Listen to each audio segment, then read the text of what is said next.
आकाशवाणी से पेश है खबरनामा।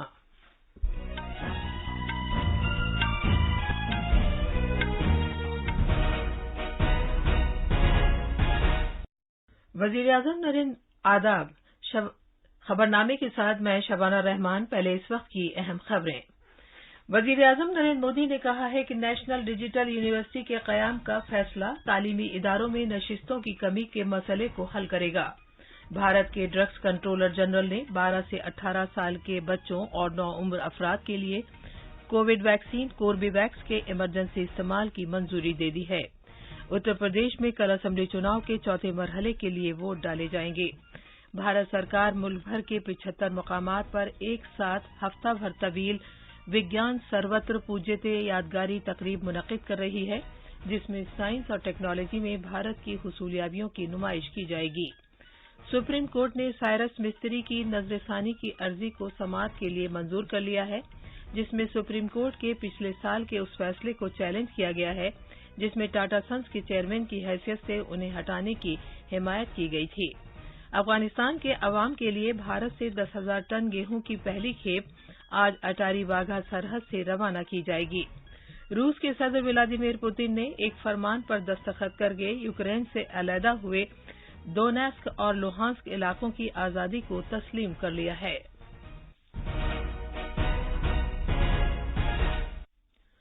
जैसा कि आप जानते हैं, कोरोना वायरस की नई किस्म ओमिक्रॉन अब भी तशवीश का बायस है। आपसे अपील है कि चौकस रहें, दोनों टीके लगवाएं और 15 से 18 साल तक की उम्र के बच्चों और अफराद को भी टीका लगवाने में उनकी मदद करें। महफूज रहें और ये 3 आसान तरीके अपनाएं। चेहरे पर मास्क लगाएं, 2 गज की दूरी बरकरार रखें और हाथ और चेहरा साफ रखने पर खास ध्यान दें। अब खबरें तफसील से। वजीर-ए-आज़म नरेंद्र मोदी ने कहा है कि नेशनल डिजिटल यूनिवर्सिटी के क़याम का फैसला भारत में तालीमी इदारों में सीटों की कमी के मसले को हल करेगा। 2022-23 के मरकजी बजट के मुस्बत असरात पर एक वेबिनार से खिताब करते हुए वजीर-ए-आज़म ने सभी फरीकों से अपील की कि वो इस बात को यकीनी बनाएं कि डिजिटल यूनिवर्सिटी जल्द से जल्द अपना कामकाज शुरू कर दे। साथियों, नेशनल डिजिटल यूनिवर्सिटी भारत की शिक्षा व्यवस्था में अपनी तरह का अनोखा और अभूतपूर्व कदम है। ये डिजिटल यूनिवर्सिटी में वो ताकत देख रहा हूं कि ये यूनिवर्सिटी हमारे देश में सीटों की जो समस्या होती है उसे पूरी तरह समाधान दे सकती है। जब हर विषय के लिए अनलिमिटेड सीट्स होगी तो आप कल्पना कर सकते हैं कि कितना बड़ा परिवर्तन शिक्षा जगत में आ जाएगा। ये डिजिटल यूनिवर्सिटी लर्निंग और रीलर्निंग की मौजूदा और भविष्य की जरूरतों के लिए युवाओं को तैयार करेगी। शिक्षा मंत्रालय, यूजीसी, एआईसीटीई और सभी स्टेक होल्डर्स सबसे मेरा आग्रह है कि डिजिटल यूनिवर्सिटी तेजी से काम शुरू कर सके, ये सुनिश्चित होना चाहिए। शुरू से ही ये डिजिटल यूनिवर्सिटी इंटरनेशनल स्टैंडर्ड को लेकर चले, ये देखना हम सभी का दायित्व है।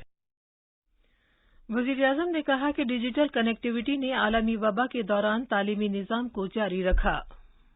ये डिजिटल कनेक्टिविटी है जिसने वैश्विक महामारी के इस समय हमारी शिक्षा व्यवस्था को बचाए रखा। हम देख रहे हैं कि कैसे भारत में तेजी से डिजिटल डिवाइड कम हो रहा है। डिजिटल एजुकेशन, डिजिटल फ्यूचर की तरफ बढ़ते भारत के व्यापक विजन का हिस्सा है। इसलिए ई विद्या हो, वन क्लास वन चैनल हो, डिजिटल लैब्स हो, डिजिटल यूनिवर्सिटीज हो, ऐसा एजुकेशनल इंफ्रास्ट्रक्चर युवाओं को बहुत मदद करने वाला है।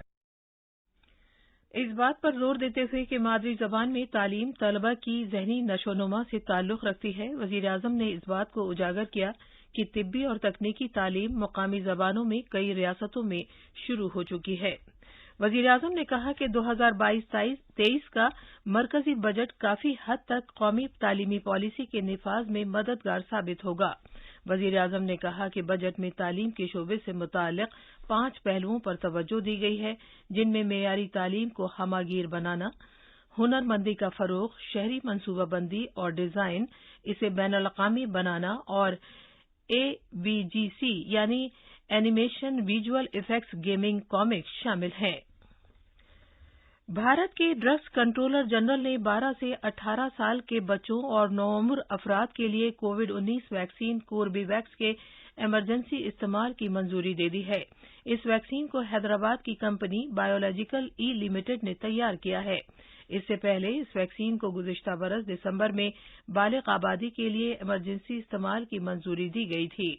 कोर्बेवैक्स वैक्सीन की 2 डोज 28 दिन के वक्फे से दी जाती है और इसे 2 से 8 डिग्री सेल्सियस दर्जा हरारत पर रखा जाता है। आकाशवाणी न्यूज से बात करते हुए नीति आयोग के सेहत रुकन डॉक्टर बीके पॉल ने कहा कि कोर्बेवैक्स के इमरजेंसी इस्तेमाल की मंजूरी के साथ मुल्क के पास कोवैक्सीन समेत बच्चों के लिए कोविड-19 वैक्सीन के 2 टीके हैं, जिन्हें पहले ही 15 से 18 साल के बच्चों और नौउम्र अफराद को लगाया जा रहा है। उत्तर प्रदेश में असेंबली चुनाव के चौथे मरहले के लिए कल वोट डाले जाएंगे। इस मरहले में 59 असेंबली सीटों पर पोलिंग होगी। तफसील हमारे नामानिगार से।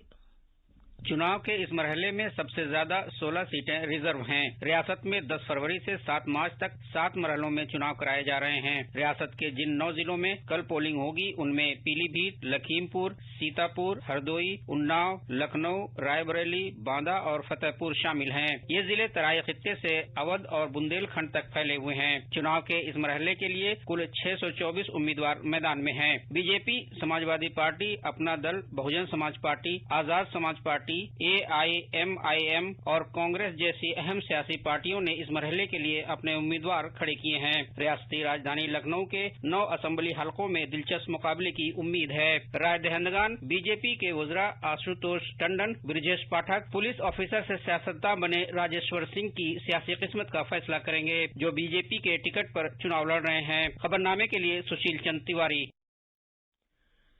बीजेपी के सीनियर लीडर और वजीर-ए-आज़म नरेंद्र मोदी आज सुबह मणिपुर के इम्फाल मशरक जिले में एक सियासी रैली से खिताब करेंगे। जनाब मोदी मणिपुर असेंबली चुनाव के लिए बीजेपी उम्मीदवारों के हक में इंतखाबी मुहिम में शिरकत करेंगे। पेश है एक रिपोर्ट।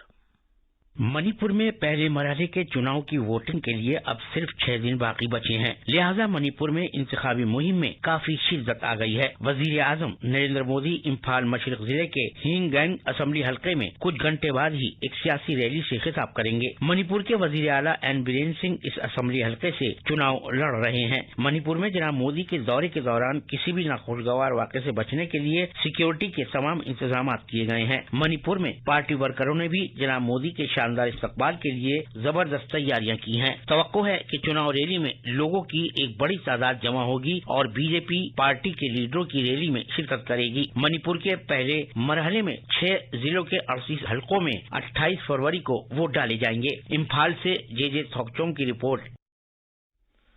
कांग्रेस पार्टी के लीडर और एमपी राहुल गांधी, मरकजी वजीर और बीजेपी के लीडर नितिन गडकरी ने भी कल मणिपुर में सियासी रैलियों में शिरकत की। नेशनल पीपल्स पार्टी के कौमी सदर कोनार्ड संगमा ने भी कल उरुकुल जिले में एक सियासी मीटिंग में शिरकत की।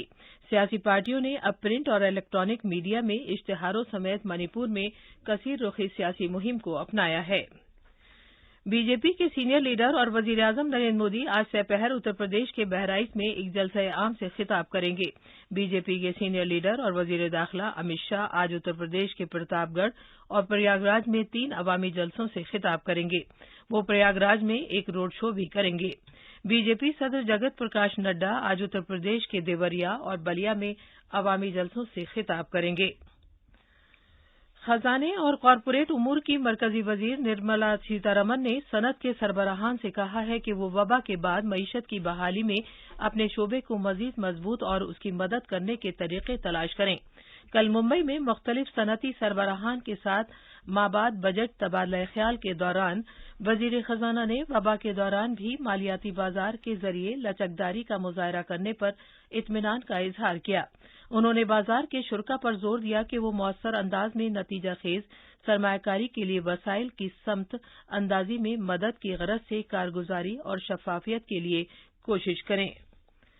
मुल्क की टीकाकारी मुहिम के तहत अब तक कोविड से बचाव के 175 करोड़ 78 लाख से ज्यादा टीके लगाए जा चुके हैं। सेहत की वजारत ने कहा है कि कल 32 लाख से ज्यादा टीके लगाए गए। हिफ्ज़ान सेहत के कारकुनों, पेश रहने वाले वर्करों और 60 साल से ज्यादा उम्र के शिनाख्तशुदा जुमरे के मुस्तफिदीन को अब तक 1 करोड़ 91 लाख से ज्यादा एहतियाती डोज दिए जा चुके हैं। ये खबरनामा आकाशवाणी से नशर किया जा रहा है। आजादी का अमृत महोत्सव के हिस्से के तौर पर भारत सरकार मुल्क भर के 75 मकामात पर एक साथ हफ्ता भर तवील विज्ञान सर्वत्र पूज्यते यादगारी तकरीब मुनक्किद कर रही है। ये प्रोग्राम राजधानी दिल्ली के अलावा शिमाल से जुनूब की जानिब लेह और श्रीनगर से लेकर पोर्ट ब्लेयर और लक्षद्वीप में कुआराती जजीरों तक और मगरिब से मशरिक के जानिब अहमदाबाद और दमन से लेकर ईटानगर, कोहिमा, आइजोल और में मुनक्किद होंगे। इफ्तिताही प्रोग्राम कौमी राजधानी के विज्ञान भवन में आज मुनक्किद होगा। हफ्ता भर तवील प्रोग्रामों में मुल्क की साइंसी विरासत और टेक्नोलॉजी की ताकत की नुमाइश की जाएगी, जिसकी वजह से दिफा, खला, सेहत, ज़राअत, इल्म नुजूम और दूसरे शोबों के तज्जिये में मदद मिली है। विज्ञान सर्वते पूज्यते प्रोग्राम के बारे में प्रिंसिपल साइंसी मुशीर डॉक्टर के विजय राघवन ने बताया कि इन प्रोग्रामों की 4 मौज़ूआत के तहत जुमराबंदी की गई है।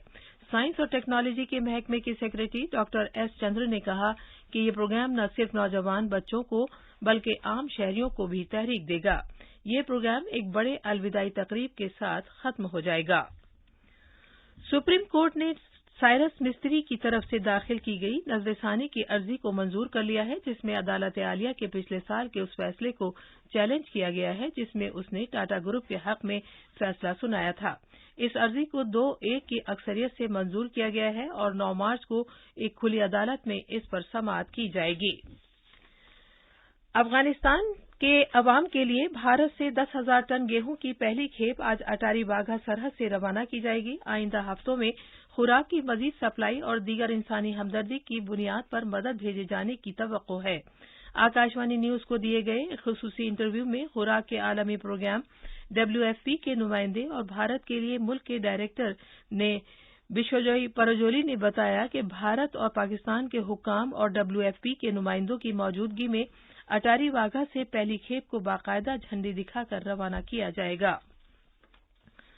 रूस के सदर व्लादिमीर पुतिन ने एक फरमान पर दस्तखत करके अलहदा हुए इलाकों दोनेत्स्क और लुहांस्क की आजादी को तस्लीम कर लिया है। पुतिन ने कल रात टेलीविजन पर रूसी अवाम से खिताब के दौरान यह ऐलान किया। इससे कबल पुतिन ने फ्रांस के अपने हममंसब इमैनुअल मैक्रों और जर्मनी के चांसलर ओलाफ शोल्ज से टेलीफोन पर बात की और कहा कि दोनेत्स्क और लुहांस्क की आजादी को तस्लीम करने वाले एक फरमान पर दस्तखत करेंगे। क्रेमलिन की जारी करदा एक बयान में मुताबिक दोनों मगरबी रहनुमाओं ने पुतिन के इस फैसले के बारे में सुनकर अदम इत्मीनान का इजहार किया। बरतानिया के वजीर आजम बोरिस जॉनसन ने रूस के जरिए अलहदगी पसंद जमहूरियाओं को तस्लीम किए जाने को यूक्रेन की खुदमुख्तारी और सलामती की खुली खिलाफ वर्जी करार देते हुए इसकी शदीद नुक्ताचीनी की। ये थी खबरें। अब अखबारात के आईने के साथ हैं फहीम अहमद। शुक्रिया शबाना। कौमी राजधानी दिल्ली से शाया होने वाले आज के उर्दू अखबारात की सुर्खियां एक दूसरे से मुख्तलिफ हैं। अखबार मिलाप ने बजट 2022-23 में तालीम और हुनरमंदी के शोबे पर मरकजी बजट के मुस्बत असरात पर एक वेबिनार से वजीर आजम के खिताब की खबर को शेरसुर्खी बनाते हुए लिखा है कि नेशनल डिजिटल यूनिवर्सिटी से यूनिवर्सिटियों में सीटों की कमी का मसला हल होगा। अखबार हिंदुस्तान एक्सप्रेस की शेरसुर्खी है, यूपी में चौथे मरहले की इंतखाबी मुहिम खत्म, चारा घपले पर लालू को फिर कैदोबंद, 5 साल की जेल, 60 लाख जुर्माना। इस खबर को अखबार मशरिक, इनकलाब और राष्ट्रीय सहारा समेत दीगर अखबारों ने सफ़े अव्वल पर जगह दी है। अखबार प्रताप की एक अहम सुर्खी है, भारत में 12 से 18 साल के बच्चों और 9 उम्र अफराद के लिए कोर्बेवैक्स वैक्सीन को मंजूरी। सभी अखबारात ने सदर जमहूरिया रामनाथ कोविंद के इस बयान को नुमाया किया है कि भारतीय बहरिया खुद कफील बनती जा रही है। आखिर में अहम खबरों की सुर्खियां एक बार फिर। वजीर आजम नरेंद्र मोदी ने कहा है कि नेशनल डिजिटल यूनिवर्सिटी के कयाम का फैसला तालीमी इदारों में नशिस्तों की कमी के मसले को हल करेगा। भारत के ड्रग्स कंट्रोलर जनरल ने 12 से 18 साल के बच्चों और 9 उम्र अफराद के लिए कोविड वैक्सीन कोर्बेवैक्स के इमरजेंसी इस्तेमाल की मंजूरी दे दी है। उत्तर प्रदेश में कल असेंबली चुनाव के चौथे मरहले के लिए वोट डाले जाएंगे। भारत सरकार मुल्क भर के 75 मुकामात पर एक साथ हफ्ता भर तवील विज्ञान सर्वत्र पूज्यते यादगारी तकरीब मुनक्किद कर रही है, जिसमें साइंस और टेक्नोलॉजी में भारत की हुसूलियाबियों की नुमाइश की जाएगी। इसी के साथ खबरनामा खत्म हुआ।